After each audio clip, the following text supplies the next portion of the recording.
William Blake, un poeta inglés del siglo XVIII, creía o pensaba que todo lo que puede creerse es una imagen de la verdad. Con esto se refería a que cualquier cosa que somos capaces de creer está mostrando un aspecto del universo, un aspecto verdadero del universo. Desde este punto de vista, por ejemplo, un ateo y un creyente no tendrían uno de ellos la razón y el otro estaría equivocado, sino que ambos estarían viendo otra cara de la realidad o otro aspecto del universo. Para poder profundizar en esta idea, creo que primero hay que profundizar en las creencias. Sin embargo, es una idea que me parece que propone una respuesta muy inesperada a esas preguntas que siempre hemos tenido, qué es cierto y qué no es cierto. Entonces, para empezar abordando primero las creencias, me gustaría saber tu opinión al respecto de ellas, Mora. Pues fíjate que no sabía lo que pensaba William Blake de este tema, pero creo que nos da una perspectiva muchísimo más completa de cómo podemos pensar en la realidad. Si hablamos específicamente de las creencias, creo que la creencia va formando tu percepción de la realidad. Es decir, todo lo que yo creo que es verdad es lo que voy a poder ver en el mundo. Lo que yo no crea que existe, probablemente no lo pueda ver en el mundo. Y Claro. entonces dejaría un poco sesgada, ¿no? Como pues la existencia per se. Sí, sí, de acuerdo. Me gusta mucho lo que dices y empata con lo que decía Alfred Adler, que lamentablemente hoy en día ya no es tan recordado como antes. Alguna vez él, junto con Freud y Jung, eran considerados los tres grandes de la psicología y hoy ya no se habla tanto de Adler.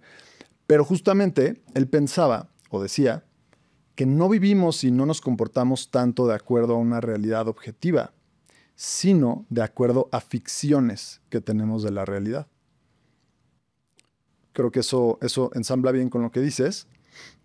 Y además, algo que también agregaba él, y me parece muy valioso, es la idea de que entre más sesgadas sean estas creencias, más neurosis genera en las Mm. personas. ¿A qué te refieres cuando dices sesgadas estas creencias?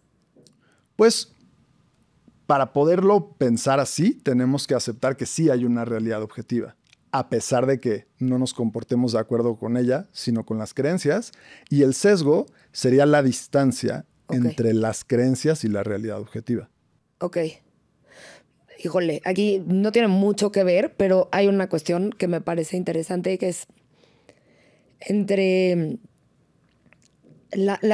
sí, la brecha que hay entre tu ideal del yo y tu percepción del yo también genera una neurosis. Como que entre más grande sea esa brecha y al final estaríamos hablando de que eso también es una percepción, ¿no? Y Claro. esa percepción sí va a moldear cómo vas viviendo tu vida. Sí. Sí, y parece que no se acerca tanto, pero creo que de fondo sí. Sí, Es muy interesante cómo cada autor encuentra palabras tan diferentes para describir un mismo fenómeno. Y a veces, o muchas veces, parece que están hablando de otra cosa, ¿no? sí, totalmente cierto. Entonces, bueno, en general las creencias, creo que estás de acuerdo, que tienen un gran impacto sobre nosotros, tienen mucha relevancia en nuestra vida. Y por eso me da gusto que vayamos a explorarlo en este episodio. Creo que es un tema que realmente tiene mucho potencial para impactar positivamente en nosotros, incluso ayudar a darnos cuenta de qué somos y cómo somos. Sí, totalmente de acuerdo. Así que pues bueno, de eso hablaremos hoy. Yo soy Uriel. Yo soy Mora y esto es Más allá de la persona. Oye, qué padre tema estamos abordando hoy. El otro día vi, la verdad, no me acuerdo el dato exacto, pero pensando en las creencias, ¿qué pasa con las personas que creen que tienen suerte y las personas que no creen que tienen suerte? O que creen que tienen mala suerte incluso.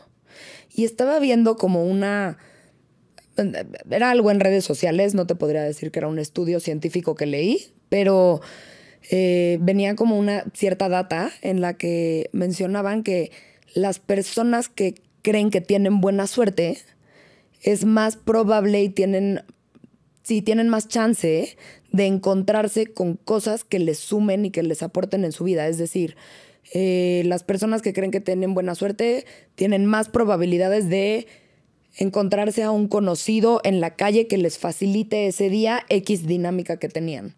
Y la gente que cree que está salada tiene más probabilidades de no tener esos pequeños encuentros. Y no es porque la probabilidad y la estadística cambie, sino porque no tienen la percepción, no, o sea, su ojo, su mirada, su visión, su atención no está en todas las posibilidades que el mundo y la vida les puede ofrecer.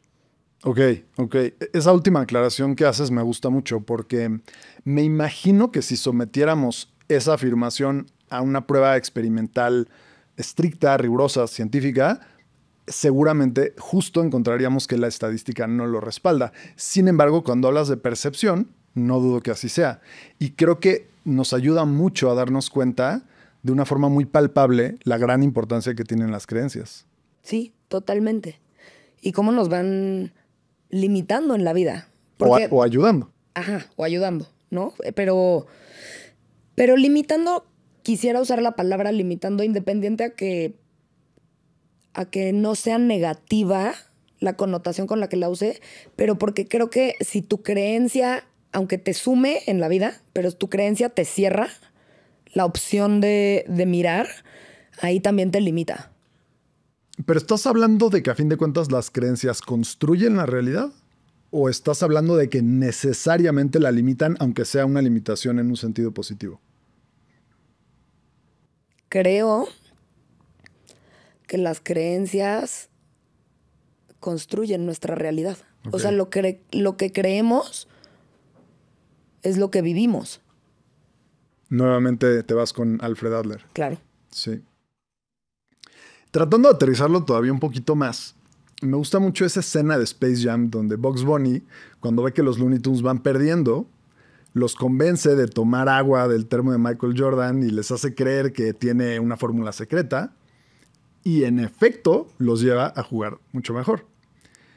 Creo que es un poco una manera a lo mejor de cultura popular de hacer referencia a eso mismo que tú describías, al pensar que tengo buena suerte o pensar que estoy salado y el efecto que eso tiene sobre mi realidad. Y además, qué heavy, porque tú dices Space Jam, obviamente vi la peli, me acuerdo perfecto de esta escena, ¿no? Y creo que nos pasa en la vida diaria. Digo, tú eres médico, tú mejor que nadie nos podrás explicar qué onda con los efectos placebo, porque lo que pasó en Space Jam, cuando se toman la pócima mágica, es un efecto placebo de que me tomo la pócima mágica y entonces ahora ya tengo superpoderes, ¿no? Tengo la capacidad de jugar igual que alguien de la NBA. ¿Y qué pasa con el efecto placebo, con el medicamento en la vida real, ¿no? Que te dan una pastillita de azúcar y genuinamente tu cuerpo empieza a sanar porque tú te la crees que puedes sanar. Además, te digo algo que no te vas a haber esperado del placebo. Cuando le dicen a los pacientes, o sea, se hizo un experimento, ¿no? Donde se le dijo a los pacientes, esto es placebo. No tiene ningún fármaco activo, pero tómatelo. También en ese experimento mejoró su sintomatología. No entiendo nada. O sea, eso sí ya se me hizo too much. Obviamente te creo que existe este estudio, pero si te están diciendo ya que es placebo, bueno, yo me imagino, tendría que vivirlo para poderlo constatar, pero yo me imagino que yo diría, ok, esta pastilla no me va a hacer nada. Sí, ¿no? Es muy sorprendente, porque aunque lo digas así, aunque digas, claro que no me va a hacer nada, acaba teniendo un efecto. Ahora, entiendo que de entrada te suena un poquito como de, no, pues no sé por dónde va la cosa, pero ¿qué pasa si pensamos en Jung y en los símbolos? ¿Qué pasa si pensamos en esa parte del inconsciente que registra que te estás tomando una medicina? Entonces, aunque una parte de tu mente sepa que es placebo, la otra no lo sabe. La otra vive ese acto simbólico de ingerir una pastilla y entonces desencadena un poquito este mismo proceso que se desencadenó en los Looney Tunes cuando bebieron del termo de Michael. Sí, sí. Eso ya me hace bastante sentido porque creo que vamos viviendo en la vida no solo desde ciertas creencias, pero también desde ciertas quizás le llamaría personalidades parciales y no sé por ahí si a lo mejor otro término, pero... Y entonces vamos viviendo desde ciertas partes y como cada parte puede tener una creencia y pensando también en Jung, se me viene a la mente que muchas creencias vienen en nuestra sombra, o sea, están en nuestro inconsciente y son creencias arquetípicas, creencias colectivas, creencias que incluso nos pueden limitar como sociedad. Y repito, no quiero que la palabra limitar sea una connotación necesariamente negativa. Es que estás hablando más de construir, a fin de cuentas. Bueno, yo entiendo que estás hablando, en mis términos, entiendo que estás hablando más de construir que de limitar. Porque, a ver, si construyes una casa, también estás limitando el espacio, en el sentido de que ahora aquí hay una pared, antes no la había. Pero además de un límite, es también un trazo que propone una forma de habitar ese espacio, una forma de relacionarte con él, de entenderlo. Sí, ok, podemos pensar en las dos, en construir y en limitar. Por lo que uso la palabra limitar, aunque sea algo que te sume, es porque creo que te impide ver más allá. Y eso creo que limita, porque creo que eso nos aleja de la individuación y de la integración. Ok, ok. Aunque sea una creencia positiva. Sí. O sea, que te sume. Sí, y a ver, quiero hacer un paréntesis un poquito elevado. En algunas corrientes de filosofía metafísica, dicen que Dios, para poderse experimentar, para poder crear el universo, se tuvo que limitar. Porque si él siguiera viendo en todas direcciones, si estuviera siendo todavía potencial puro, no podría entonces ser una cosa y no otra. Sería siempre algo pluripotencial, estaría siempre en este espacio infinito que no está contenido en nada en específico. Entonces, creo que esa es una forma metafórica, religiosa, de hablar en un nivel muy profundo de esto mismo que tú señalas, que todas las creencias son una limitación, que todas las creencias son una construcción, y entender con toda claridad que esa limitación no es necesariamente negativa. Sí, eso creo que le damos un punto muy cañón. El entender que no necesariamente tienen una connotación negativa, ¿no? Que creo que hay creencias que nos ayudan a conseguir nuestros objetivos, ¿no? El decir, me voy a ir muy, muy terrenal, ¿no? Pero si yo desde que tengo 3 años, porque ¿de dónde vienen las creencias? Vamos a empezar por ahí, ¿no? Creo que una parte fundamental y muy importante de las creencias viene de lo que se nos dijo, se nos enseñó y cómo vivimos en la infancia. Claro. ¿No? Cómo son los valores y comportamientos que se viven en tu familia, qué es lo que tu familia te hace creer sobre ti mismo, qué es lo que todo el tiempo te están diciendo y repitiendo, como que un niño asume que esa es la realidad y que no hay posibilidad de otra realidad. Ok, sí. Sí, me gusta lo que dices porque además conectándolo con lo que ya hemos dicho, me permite imaginar muy bien cómo nacemos a una realidad prefabricada y los ladrillos de esa realidad prefabricada son las creencias. Ándale, me parece que es una forma súper bonita de ponerlo y lo podemos entender muy bien todos. Exacto, y está muy claro el peso y la importancia que tienen. Ahora, estabas hablando también de niveles de creencias. Tenemos algunas creencias conscientes, otras inconscientes y otras en el inconsciente colectivo. Y eso me sirve para profundizar un poco en el tema del placebo. A ver. Primero que nada, ¿qué porcentaje imaginas de efectividad que tiene el placebo en estudios científicos? No sé, voy a decir 40%. Perfecto, entre 30 y 40%. Sí, muy atinada. Ahora, y con una disculpa a quienes sean muy creyentes en la medicina alternativa, específicamente en la homeopatía, ¿qué porcentaje de efectividad crees que tenga la homeopatía? No me digas que menos que los placebo. Me haría muy heavy. No. Eso sí ya sería el colmo. No. Tendrá, espérame, a ver, quiero tratar de pensar bien. 60%.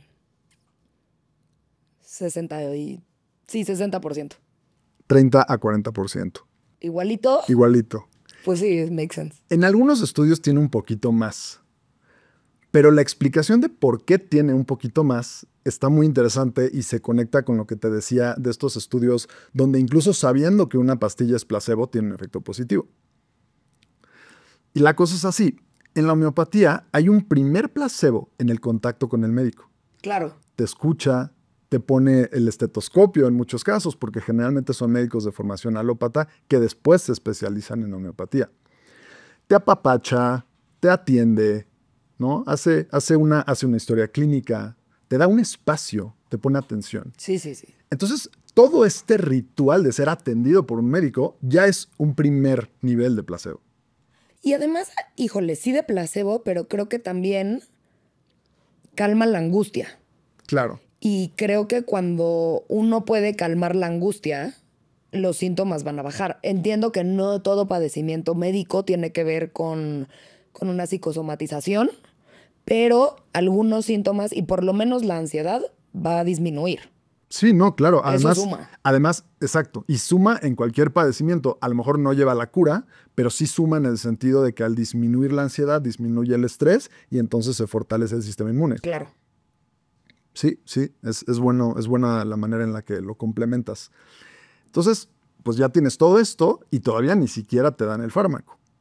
Después te dan el fármaco que además es elegido entre una gran variedad de opciones homeopáticas y entonces viene aquí un segundo placebo donde tú sí crees en el fármaco, a diferencia del estudio que yo te mencionaba, ¿no? Sí, a diferencia de cuando tú sabes que te van a dar un placebo, aquí genuinamente tú crees en el fármaco. Exacto, exacto. Entonces, ese es un segundo placebo y podríamos decir que el tercero es el acto simbólico para el inconsciente de tomar ese fármaco. Claro. A fin de cuentas, también, si queremos ver un aspecto más sutil y más psicológico, estás haciendo un acto de autocuidado. Claro. Estás diciéndole a tu cuerpo, me quiero curar, me estoy cuidando. Entonces vamos en 3. Y el cuarto está particularmente interesante. El médico homeópata generalmente cree en la homeopatía. Ok. Entonces él también está sugestionado a que va a funcionar y eso tiene también un efecto sobre tu psique. Oye, eso se me hace bien cañón. ¿Sabes qué? Me pusiste a pensar en Lacan, en Folie 2 y como en la psicosis colectiva. No quiero decir que por tomar chochitos ni nada homeopático vayamos a un tema de psicosis. No quiero que se malentienda esa parte. Pero sí, pero aquí retomando las creencias, cuando una persona cree en algo y logras convencer a la segunda, entonces se empieza a crear una realidad. Claro. Y empiezan a vivir y a pensar y a percibir la vida con los mismos lentes. Sí, sí. Hace poco una mujer muy inteligente me dijo, todo es un delirio. Las religiones son un delirio en especial, las culturas son un delirio. Y claro, yo tratando de hacer una respuesta aguda, le dije, sí, también la ciencia. Sin duda. Pero sí, entiendo por dónde vas y me remite a eso. Y sí, porque al final volvemos a lo mismo. Si yo nada más puedo interpretar y ver la realidad con los lentes que me pongo, que esos lentes están cargados de creencias, ¿qué pasa si yo empiezo a destruir y como menuzar todas esas creencias? ¿Con qué me quedo? ¿Qué es lo que sí puedo ver? ¿Qué es lo que sí es mi realidad? Híjole, muy profunda esa pregunta. Ajá. Me gustó lo que te dijo esa chava de que todo es un delirio, porque creo que sí. Es una buena forma de verlo, ¿no? Sí, Revela algo interesante sí. de la experiencia, especialmente de la experiencia colectiva. Ajá. Pero bueno, vamos a otra vez algo muchísimo más aterrizado. Y me gustaría explorar por qué estas creencias van formando nuestra realidad. Entonces me quiero regresar como a esta parte de la infancia, en donde, un ejemplo muy burdo, ¿no? Pero a ti te dijeron que eras muy inteligente desde chiquito, ¿no? Como, ay, este niño es súper inteligente, ya sabes, la típica mamá y normal, me parece común que se lo digan a los niños. Sin embargo, ¿qué pasa cuando te lo empiezan a decir y también te lo dicen tus maestros y te empiezas a dar cuenta que tus calificaciones son buenas? Y entonces esa creencia pasa de ser una creencia a ser una parte tuya, o sea, de tu identidad, que te identificas con esa creencia. Y entonces toda tu vida empieza a girar en torno a esa creencia, a esa parte.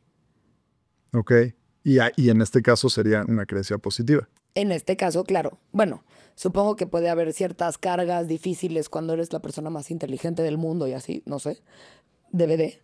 Pero bueno, quizás te lleva a lugares padres, te desarrollas más, estudias más, trabajas más, emprendes más, ¿no? Te conviertes en la persona que inventa quién sabe qué suero como el de Capitán América, ¿no? Y entonces Superman, sí, claro que increíble porque te está sumando mucho esa creencia. ¿Qué pasa si eres un niño chiquito que todo el tiempo le dicen que es tonto? Y por muy brillante que pudiera ser en distintos tipos de inteligencia que pudiéramos medir, si a alguien tú todo el tiempo le estás diciendo que es tonto, ¿cómo va a ser su creencia sobre cómo se experimenta a sí mismo? Además, estas creencias que tú pones como ejemplos tienen otras creencias añadidas. Por ejemplo, la inteligencia es deseable, la inteligencia es buena. Decías, a lo mejor vas a ser más emprendedor o vas a tener más responsabilidades o más éxito. Y nuevamente están las creencias de el éxito es deseable y es bueno, las responsabilidades son buenas, ser emprendedor es deseable. Y eso nuevamente es algo que está determinado por la cultura. Hoy en día ser tontos está muy mal visto, mientras que en otras culturas se lo ha valorado y se lo ha entendido de formas diferentes. Entonces eso realmente nos habla de cómo sí nos afectan, pero desde qué lugar tan profundo están construyendo o predefiniendo todas nuestras experiencias. Sí, por eso me parece tan importante que al hablar de creencias pensemos que muchísimas habitan en nuestro inconsciente o en nuestra sombra y muchísimas vienen del colectivo. Sí. Porque si nosotros no nos empezamos a cuestionar varias creencias, de cierta forma, ya déjate tú que vivimos en automático, sino que damos por hecho muchísimas cosas. Y creo que, una vez más, eso nos delimita y nos mete como en una construcción, ¿no? Y, Nos y, aleja de la integración.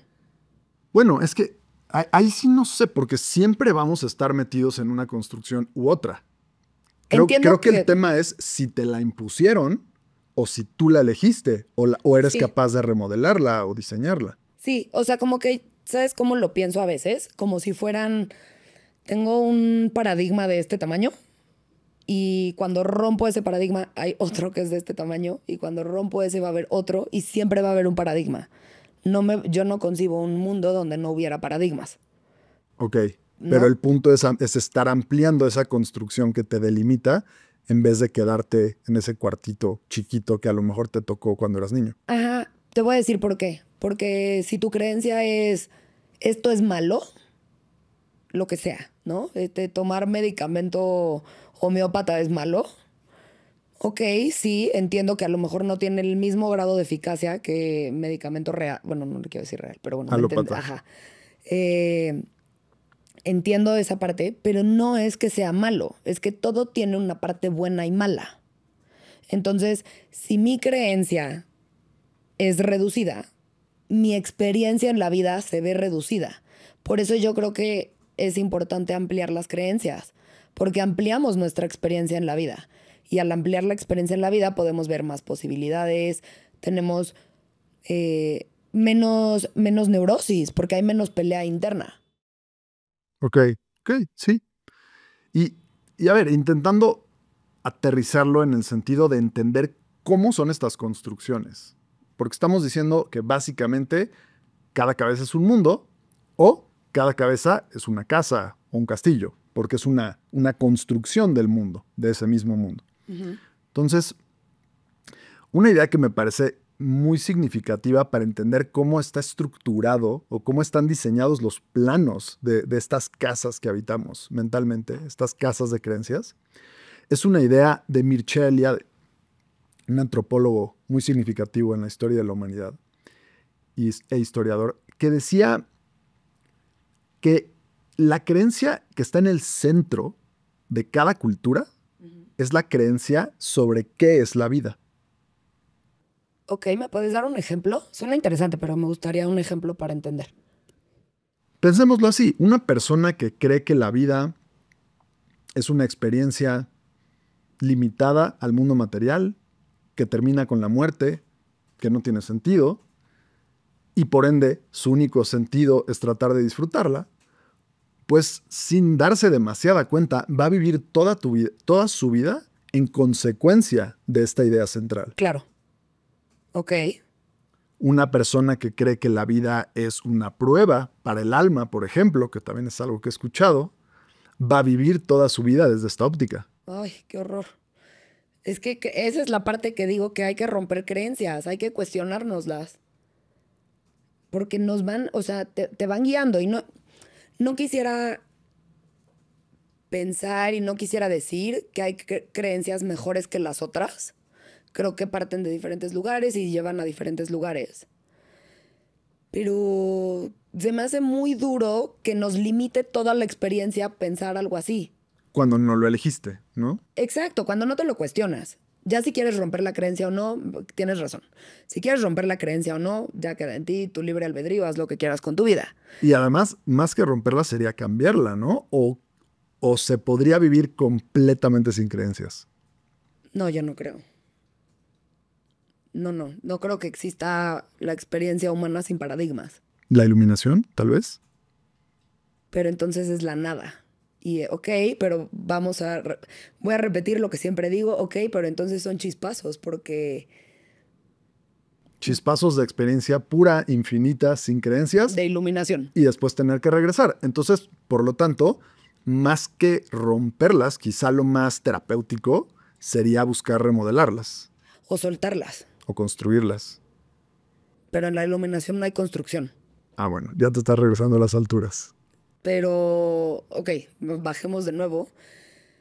Soltarlas. Soltarlas puede ser una gran palabra para el tema de creencias, porque de repente nos aferramos y ni siquiera nos damos cuenta que estamos aferrados a que de esta es la única forma en la que se vive la vida.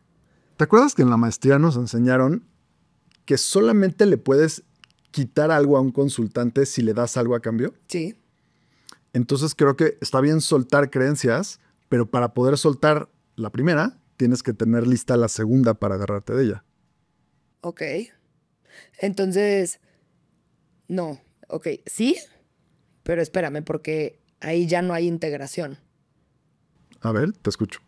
O sea, si yo tengo esta creencia y para soltar esta creencia tengo que empezar a agarrar esta nueva, a la hora de que yo dejo esta, me quedo otra vez con una cosa. No hubo una integración, no hubo una amplitud, no hubo un hacer más. Ok, a ver, lo voy a intentar aterrizar más. A ver, ¿qué opinas? A ver. O sea, a fin de cuentas, creo que el tema es este. Nacemos y nuestros padres y nuestra sociedad nos regalan una gran serie de creencias, una gran serie de ladrillos que configuran nuestra realidad de cierta forma. Hay quienes, por desgracia o por fortuna, se quedan habitando en esa construcción tal como se las legaron y nunca se lo cuestionan. Nosotros, en nuestros espacios terapéuticos y con nuestros consultantes, básicamente estamos en una constante revisión de estas construcciones de creencias. Y entonces vas teniendo la posibilidad de decir, ok, así me tocó inicialmente pensar la vida, pero yo podría hacer esta modificación o esta otra y evaluar un poco los efectos que eso va a tener para mí. Por ejemplo, si soy alguien que cree que está salado, podría evaluar la idea de mejor empezar a pensar que soy alguien con buena suerte. Mira, si no te puedes pasar de salado a buena suerte, por lo menos cuestionarte si existe la suerte. Ok, me gusta. Es que, insisto, hay amplitud. Como que yo creo que no porque tú tengas la creencia de que algo es negativo, lo que quieras, significa que no tiene un lado positivo. Entonces es ver la moneda por las dos caras. No solamente eres una persona con suerte o una persona salada, ¿no? ¿Qué onda? ¿Existe o no existe la suerte? ¿Cómo quiero elegir yo percibir esto? Pero a mí me gustaría pensar que una forma de sentirnos mejor con nosotros mismos y con nuestras creencias y con quizás hasta la aceptación de la vida como es hay que ampliar. O sea, no es cambiar una creencia por otra, sino entender que no necesariamente es así, que la otra versión también puede existir y darle espacio y cabida a la creencia del otro, pero genuinamente tratando de entenderla y creyéndola. Está muy junguiano lo que estás diciendo. Claro, la idea es que cada vez estos ladrillos sean, o sea, cada vez que la idea es que cada vez el espacio que hay dentro de estos ladrillos sea más grande, sea más amplio, sea más habitable. Poniendo un ejemplo, una persona que es muy avariciosa y ser avaricioso o avariciosa incluso le genera sufrimiento. Entonces, a lo mejor su idea inicial, naive, inocente, es llegar con un terapeuta y que le ayude a dejar de ser avaricioso o convertirse en generoso. Si tiene la suerte de llegar con un terapeuta junguiano, el terapeuta le va a decir, ¿por qué no exploramos esa avaricia? ¿Por qué no exploramos lo que significaría ser generoso? Y a lo que eventualmente lo va a ir llevando es a que pueda habitar los dos espacios. No a tratar de demoler el cuarto de la avaricia y construir uno de generosidad, sino a construir el de generosidad, a lo mejor remodelar el de avaricia, conectarlos y sentirse cómodo en ambos. Fíjate, como lo estás planteando, es por decir, ¿qué pasa si yo tengo la creencia de que yo soy X arquetipo? Voy a decir el héroe. Es padrísimo ser el héroe, ¿no? Porque resuelves un montón de cosas, porque estás en el centro, porque lo que quieras. O sea, es padrísimo ser el héroe. Pero el héroe también se sacrifica. El héroe muchas veces da su vida por la causa, ¿no? Entonces, ¿qué pasa si yo puedo vivirme a mí misma desde otros arquetipos? A ver, paréntesis. ¿Qué son los arquetipos? Ok. Déjame si quieres dar una definición Va. y si no te gusta, la complementas. Sí. Creo que una muy fácil es que los arquetipos son patrones de pensamiento y de conducta que provienen del inconsciente colectivo. Perfecto. Sí, Suficiente. vamos a decir patrones de conducta. Incluso podríamos hablar que son como formatos. Esto me lo estoy sacando ahorita, pero me viene a la mente y creo que puede quedar muy claro para mucha gente que no sepa tanto de Jung. Formatos de cómo vivir una experiencia y una vida. Formatos de incluso casi de personalidad Sí. y en momentos, ¿no? Sí, es que creo que son patrones de percepción, de pensamiento y de conducta. Y de creencias. Claro, sí. Entonces, creo que las creencias que tú tienes, por ejemplo, el héroe, que es una persona que resuelve todo, que ayuda muchísimo, que siempre está salvando a los demás, que siempre tiene un objetivo mucho más grande, ¿no? Entonces suena muy cool, pero también pierde la vida por el otro, también se sacrifica, también es muy cansado. Entonces, ahí ya vemos que tiene el lado positivo y negativo. Ahora, si tú estás casado con que eres el héroe y entonces vives en el complejo del héroe, entonces ya se apoderó de ti. Este patrón se apodera de ti. Si tú cambias las creencias de que no, yo tengo que sacrificarme por el otro y cambias esa creencia, quizás podrías cambiar de complejo, de arquetipo o de patrón. Y te podrías ir a algo donde a lo mejor te cuides más, a lo mejor no te tengas que exponer para estar rescatando a los demás. Y lo que tú proponías de ampliar en vez de solamente intercambiar sería decir, puedo ser un héroe, pero también puedo ser un ciudadano. No tengo que ser Superman todo el tiempo, puedo ser Clark Kent. Puedes ser Clark Kent. Y a veces puedes pedir ayuda. Claro. No solamente ayudar, también a veces puedes pedir ayuda. Y a veces puedes trabajar en equipo. Y entonces tu experiencia de vida se hace mucho más rica. Sí. Entonces, me gustaría hacer un poquito un resumen de las ideas que al menos a mí me están ayudando a entender muy bien cómo se construyen estos castillos de creencias o estas casas de creencias. Está, como lo propone Eliade, la idea que tenemos sobre la vida, que es algo muy central y muy nuclear, que estructura este castillo o esta casa. Y después están los arquetipos, que son estos patrones que vienen del inconsciente colectivo y que entonces van a definir a lo mejor el estilo o la forma de la casa, o a lo mejor incluso van a definir si se trata de una casa, de un castillo, de una hacienda o de algún otro tipo de edificio.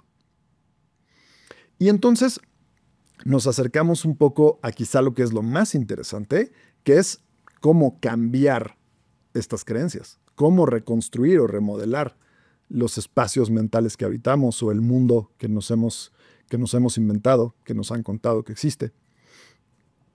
Y por un lado está esta opción que tú señalas de no como tal destruir para construir algo nuevo, sino de ampliar, de entendernos desde más formas. ¿Y eso cómo se logra, Mora? Creo que, a ver, vamos por las básicas, que es por supuesto que ir a terapia y cuestionándote en terapia, como platicando, dialogando, escuchando otras, incluso podría decir hasta referencias de percepciones, eso va a ayudar. Pero creo que aquí para que veas, llevar, esto está muy cognitivo-conductual y no me encanta, pero creo que sí puede ayudar mucho. Llevar una bitácora de veces en donde tu creencia no fue verdad. Donde pudiste ver en otro lugar algo que en tu mundo, en todo lo que tienes aquí adentro en tu mente, que das como por hecho, de repente viste algo afuera y dijiste, wow, eso yo no lo puedo vivir. En terapia narrativa usan una técnica muy similar. El terapeuta te pide que le des referencias de esos momentos de tu vida que no coinciden con la creencia que estás tratando de cambiar y que empieces a pensar más en ellos, hablar más de ellos, buscar otros ejemplos y entonces ir reforzando esa nueva creencia que estás tratando de construir. Y reforzar creo que también sería un punto clave, porque quizás de repente cacharla y ver como, quisiera tener esta nueva creencia, o mira, puedo ver y percibir que allá afuera hay algo que es distinto, pero es probable que se vaya otra vez a tu inconsciente, se vuelva a reprimir. Entonces creo que sí hay una cuestión de reforzar que va a ser importante. Ahora, me gustaría cuestionar si siempre lo ideal es buscar estas ampliaciones de las creencias o si también se vale demoler y reconstruir una habitación. No vería por qué no. No veo por qué no se valga también nada más cambiar de creencia. Eh, Creo que te va a limitar. O sea, creo que cuando Te va a te limitar cierras, más que tener dos habitaciones. exactamente, y creo que cuando te cierras a solo hay una forma de, solo existe un formato, ¿no? Que es al final lo que es una creencia, pues tú solo te estás cerrando puertas en la vida. Por eso a mí no me late. Ahora, cada quien puede hacer lo que quiera, ¿no? O sea, es tu vida, tú decides. A mí me parece que suma muchísimo más tener 2 cuartos, 3 y mañana tener una mansión gigante de creencias y poder ir migrando de una a otra en el momento que la vayas a necesitar, como le hacemos con los arquetipos. Sí, sí. Ok, entonces, bueno, tenemos esta técnica o este primer approach. Y creo que es interesante también mencionar la programación neurolingüística. Sí, sí, sí, Hay sí. personas que usan las afirmaciones y los decretos un poquito como para hackear sus cerebros o forzar la construcción de una nueva creencia en sus mentes. Sí, la verdad es que yo no soy nada experta en programación neurolingüística, pero ¿sabes qué sí se me hace cañón? Que de repente estas creencias se convierten en pensamientos que están rumiando todo el día en nuestra mente. Y ahí sí necesitamos frenar y cortar estos pensamientos, porque alguien que todo el día se está diciendo en una cuestión negativa, ¿no? El no lo voy a lograr, o no soy suficientemente bueno, o qué miedo esto, o seguramente no sale al final, o inserta cualquier pensamiento con connotación negativa, va permeando el hecho de que eso esté rumiando todo el día. Entonces, por supuesto que te la crees. Y ahí sí necesitas cambiar el discurso interno sí o sí. Bueno, déjame diferir. Oh, Sin duda, alguien de programación neurolingüística haría lo que tú estás proponiendo. ok. Vamos a reescribir ese guión y a repetir. Yo sí puedo, yo tengo las capacidades, etcétera, etcétera, ¿no? Y no dudo que funcione. Ahora, volviendo a una óptica más junguiana, es súper interesante escuchar lo que los pensamientos repetitivos dicen, pero escucharlo con mucha atención. Te pongo un ejemplo. Si mi pensamiento repetitivo es, te vas a caer de la bici, ¿no? Si yo lo escucho y pienso, no quiero pensar en eso. A los 3 minutos, mi mente va a decir, te vas a caer de la bici. No quiero pensar en eso. Te vas a caer de la bici. ¿Qué está pasando? Estoy empujando al inconsciente algo que no quiero ver. Lo intento reprimir y luego regresa. Lo vuelvo a empujar y vuelve a regresar. Y es como un columpio. Entre más lo empujo, más fuerte regresa y entonces más fuerte posiblemente lo voy a intentar empujar. Una forma junguiana distinta de la programación neurolingüística de abordar un pensamiento así es invitarlo a sentarse frente a ti y tener una conversación con él. ¿Ah, sí? ¿Crees que me voy a caer de la bici? ¿Por qué? A lo mejor porque de chiquito me caí y ya no me acordaba. A lo mejor me acuerdo de que me dolió y reconozco que sí me puedo caer, que todos tenemos ese riesgo, siempre y cuando andemos en bici. A lo mejor enfrento el miedo que le tengo al dolor, lo reconozco, y después de tomarme este tiempo, de tomarme este cafecito con el pensamiento repetitivo, disminuye su fuerza. Sí, me haces pensar en Gabor Maté, que él hablaría de que estos pensamientos realmente nos están protegiendo. Entonces, ¿qué hay atrás de este pensamiento? Un ten cuidado. Y entonces a lo mejor yo digo, me voy a caer de la bici. Tengo miedo, me voy a caer de la bici. A lo mejor es un como, ok, existe la posibilidad de que yo me caiga de la bici, pero a lo mejor y puedo tener un poco más de cuidado. Está muy reduccionista. No, pero sí te entiendo, reformularlo un poco. Sobre todo porque probablemente tenga una función, y muy a la Gabor Maté y a estas nuevas corrientes como terapéuticas, viene de un instinto de supervivencia. Especialmente el me voy a caer de la bici es muy claro que viene de un instinto de supervivencia, ¿no? Pues sí, qué miedo. Ahora, hay gente que tiene más miedo, hay gente que tiene menos miedo a caerse de la bici y eso probablemente venga de creencias que te pusieron o que porque tú te caíste de chiquito, tú instauraste, pero viene como de cosas del pasado. Entonces, aquí yo sí me gustaría invitar a todas las personas que nos escuchan a preguntarse como, ¿qué preferiría yo? ¿Una terapia breve o una terapia muy profunda en donde yo pueda tener estos diálogos con estos pensamientos y con estas creencias? Claro, quiero cambiar esta parte de mi constructo o mi castillo de creencias muy específicamente en 5 sesiones, o quiero darme el chance de salirme del castillo, verlo desde lejos, plantearme si me gusta su estilo, sus dimensiones, el material del cual está hecho, de dónde viene, explorar alternativas y entonces quizá irlo remodelando, ampliando, cambiando. Sí, se me haría padre. Creo que se nota el sesgo de que yo prefiero la segunda opción. Sin duda, yo creo que todos los participantes de este podcast preferimos normalmente una terapia más profunda. Hasta ahora, ¿eh? No estaría mal invitar a alguien que prefiera una breve y ver cómo se desenvuelve la plática. Está bueno, sí. No, y algo que también creo que está lindo es darle valor a las herramientas que tienen las terapias breves, porque, por ejemplo, insisto, yo no soy experta en programación neurolingüística, ni mucho menos, pero tiene cosas valiosas que pueden sumar en una terapia profunda.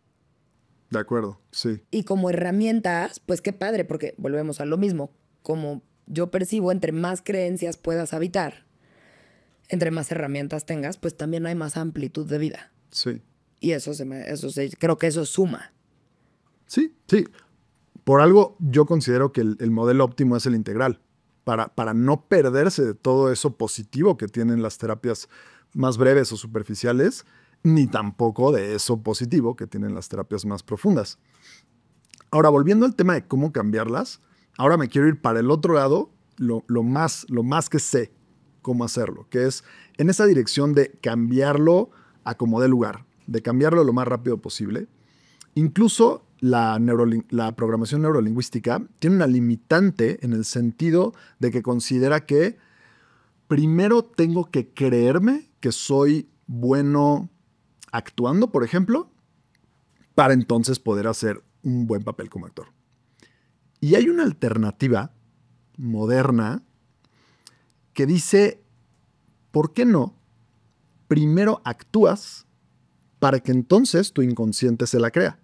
Claro, como fake it till you make it. Justo, el fake it till you make it, que también lo podemos relacionar con ese placebo, que incluso sabiendo que es un placebo, funciona. Claro. Hablarle a tu inconsciente con tus actos. No, y sí, creo que me hace mucho sentido. No digo que sea necesariamente fácil para todo mundo ponerse en una posición en la vida de fake it till you make it, porque creo que requiere muchísima valentía, muchísima ansiedad y muchísima incomodidad, ¿no? Estaríamos hablando de que ahí se empiezan a poner tensiones de opuestos, porque por algo tu mente te quiere llevar al lugar que conoce. Entonces, cuando te sales de ese lugar, la mente lo vive, bueno, sí, la mente y el cuerpo lo vive como una amenaza. Y ahí va a haber ansiedad, va a haber bastante tensión, ¿no? Energía dura, energía tensa. O sea, hay mucho que atravesar ahí. Pero creo que si logramos realmente ponernos entonces allá, a pesar de toda esa tensión, entonces sí puede cambiar a nivel neuroplasticidad. Claro. Y dices algo que es importante poner sobre la mesa. Cuando estamos hablando de remodelar el constructo de las creencias, cuando estamos hablando de cambiar nuestra forma de pensar y de cuestionarnos, no estamos hablando de algo que sea fácil, de algo que sea cómodo, en la mayoría de los casos de algo que sea rápido. Y justamente creo que es valioso acordarnos de que es así, porque entonces toda esa incomodidad, toda esa angustia, toda esa ansiedad, la vamos a interpretar, otra vez hablando de creencias, la vamos a interpretar como parte del proceso, la vamos a interpretar como indicadores de progreso, en vez de decir, uy, no, seguramente este sentimiento negativo me está queriendo decir que no era por aquí.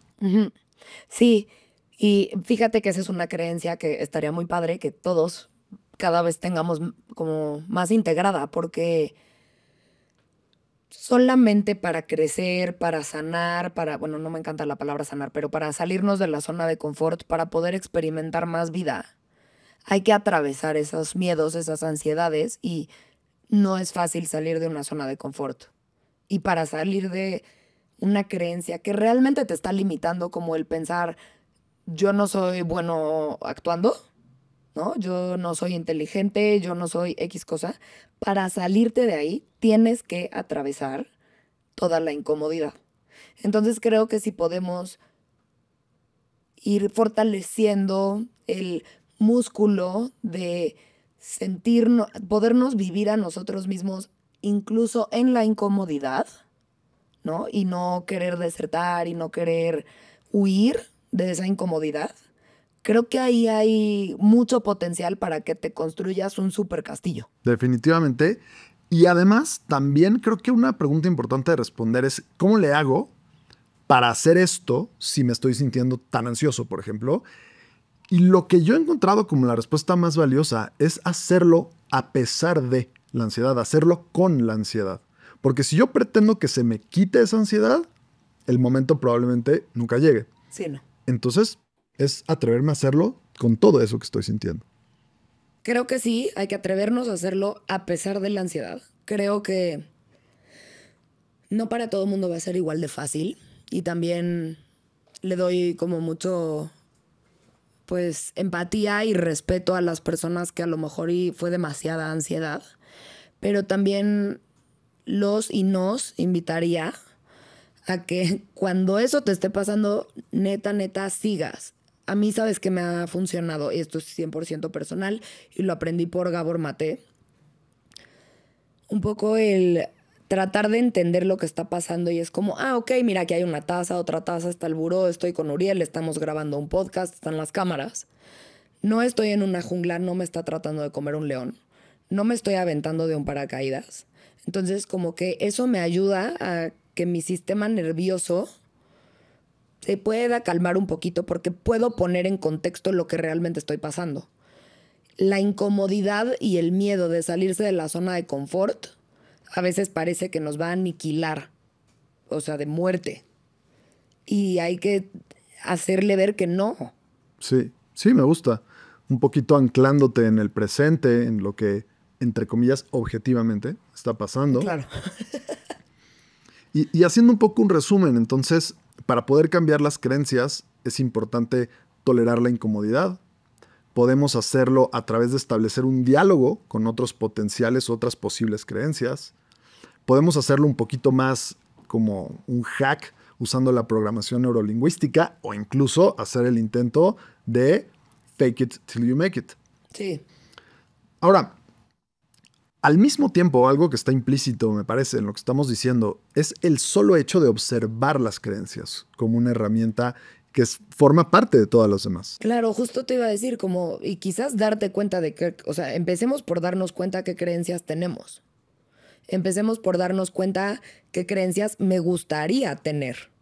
Porque en el momento que yo me doy cuenta, a mí me gustaría pensarme a mí misma o vivir el mundo de tal forma, estoy viendo que eso, o sea, al no tener eso, puedo ver lo que sí tengo, qué creencias sí hay.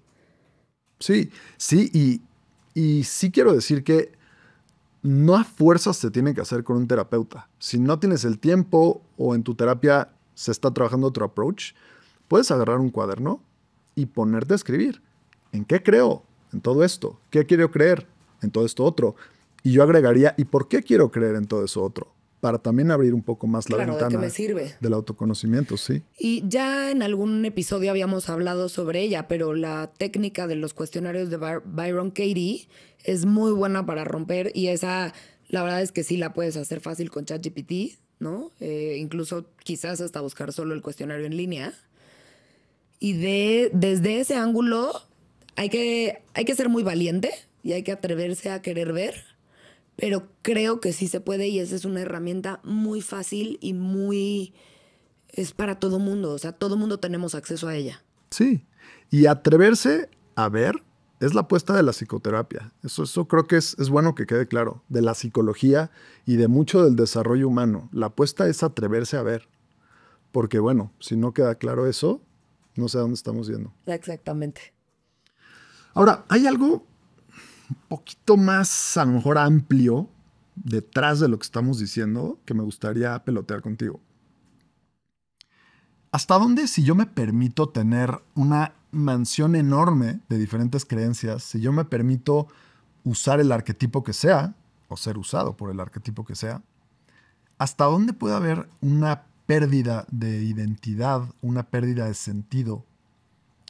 Hay algunos filósofos metafísicos que consideran que las creencias podrían o incluso deberían ser usadas solamente como herramientas, solamente como medios para llegar a un fin. Pero entonces, ¿dónde queda el ser? ¿Dónde queda la identidad? ¿Cómo te suena esto? Creo que la identidad, o una parte muy importante de tu identidad, la forman tus creencias. Creo que sí, o sea, eres lo que crees. Y probablemente nos limita todo porque realmente somos muchísimo más de solo lo que creemos. Y entonces habría que, otra vez, ampliar y romper y quitar creencias para podernos ser lo que realmente somos. O sea, para que podamos estar no viviendo nada más desde este yo que tiene esta forma, ¿no? Que tiene esta construccioncita, sino que podamos vivirnos pues, en totalidad. Ok, sí, me gusta cómo lo ves y no dejo de ver que hay cierta tensión de opuestos entre la posibilidad de tener tantas creencias a mi disposición o tratar de limitarme a algunas cuantas que quizá me den una identidad más estable, más sólida, más predecible. Esta relación entre dos opuestos creo que plantea una serie de preguntas muy vastas y muy profundas, pero pues bueno, creo que era importante dejarlas sobre la mesa en esta conversación. Súper, muchísimas gracias. Pues bueno, esperamos que les haya gustado el episodio, esperamos que se atrevan a volver a voltear a ver sus creencias, a cuestionarlas y quizá, ¿por qué no?, remodelar alguna de ellas. Si tienen dudas o comentarios, déjenoslos por favor, con mucho gusto los leeremos y pues los esperamos en el próximo episodio. Síganos si tienen ganas en redes sociales, en Apple, en Spotify o en donde les guste escuchar podcasts. Hasta la próxima.